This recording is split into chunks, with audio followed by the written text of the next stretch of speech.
Jedna od rečenica koje žene najčešće čuju nakon što otkriju aferu je ova: ona mi ništa ne znači.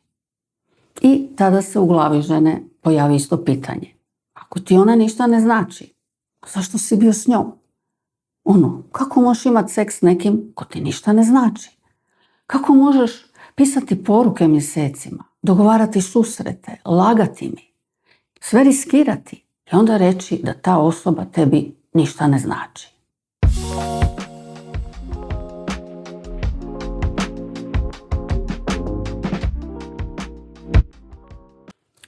Mnoge žene mi kažu nešto ovako: kad je rekao da mu ona ništa ne znači, mene je to još više u stvari razljutilo, jer zvuči kao izbjegavanje odgovornosti, kao da umanjuje ono što se dogodilo. I onda žena pomisli: ako ti ona stvarno ništa ne znači, zašto si bio s njom? Ali postoji jedna stvar koju je važno razumjeti. Kad muškarac kaže ona mi ništa ne znači, on često ne govori o istim stvarima o kojima razmišlja žena. Jer za mnoge žene seks je povezan s emocijom, s povezanošću, s osjećajem bliskosti. Ali za mnoge muškarce seks i emocionalna povezanost mogu biti odvojeni. Ne znači to nužno da je to idealno, ali znači da je psihološki moguće. I tu često nastane velika razlika između toga kako žena doživljava aferu i kako je doživljava muškarac. Jer žena često pretpostavi nešto ovako: ako je bio s njom, ako je imao seks s njom, ako mu je, ta žena mu je morala nešto značiti. Ali za mnoge muškarce afera ne počinje s osjećajem. Počinje sa situacijom, s dopisivanjem, s flertom, s osjećajem da ih netko želi. I onda odnos krene dalje, spontano, bez da oni uopće su stali i pitali se što to zapravo znači, čemu to? Postoji još jedna stvar koju žene često pogrešno razumiju kod afere. U mnogim aferama muškarac ne bira drugu ženu zato što je ona bolja, nego zato što je situacija lakša. Lakše je dobiti divljenje, pažnju, lakše je biti verzija sebe koja nema nikakve životne odgovornosti.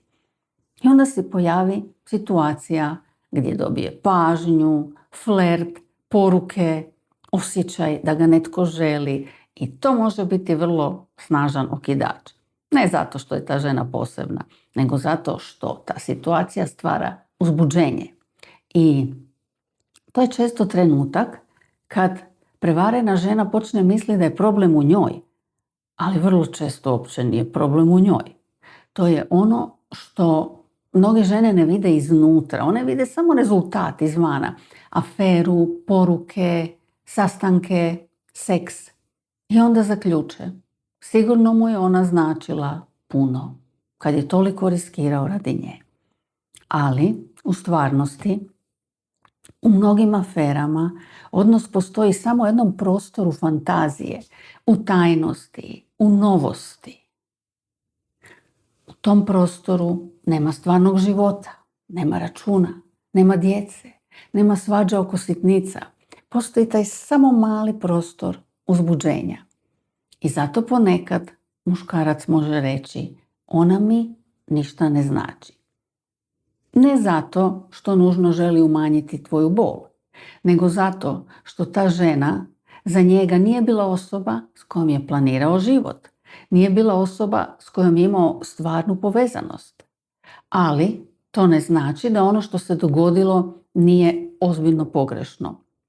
I ne znači da žena koja je prevarena ne osjeća ogromnu bol, kod bi to trebalo utješiti, nije mi ništa značila. Jer kad se afera otkrije, žena ne vidi samo aferu, ona vidi izdaju, laži i sliku njihovog odnosa koji se srušio. Zato je potpuno normalno da u toj fazi imaš jako puno pitanja. Šta se zapravo dogodilo? Zašto se dogodilo? Ima li naš odnos uopće budućnosti? I ako si žena koja sad pokušava shvatiti što se zapravo dogodilo u tvojoj vezi, onda vjerojatno imaš jako puno pitanja na koja nemaš jasne odgovore. I možda se pitaš, može li se odnos nakon ovog uopće obnoviti ili je vrijeme za neku drugu odluku, kako da se sastavimo opet. Ako želiš podršku u tom procesu, možeš rezervirati info razgovor sa mnom.